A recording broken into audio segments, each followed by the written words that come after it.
काल कुठल्या सभेमध्ये हा विरोधक बोलला, त्याच्या पोटामध्ये काय दुखतंय आता,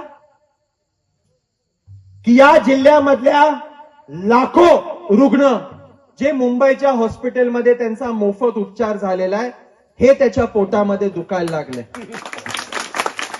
म्हणजे दुर्दैव आहे, या जिल्ह्याचं दुर्दैव आहे की माझी माता भगिनी, माझा वडीलधारी, समजा त्याला साधं खर्चटलं तरी मल्हार पाटील त्याला त्याच्या गावापासून हॉस्पिटलमध्ये सोय करून परत गावामध्ये पोच करण्याची सोय करतात.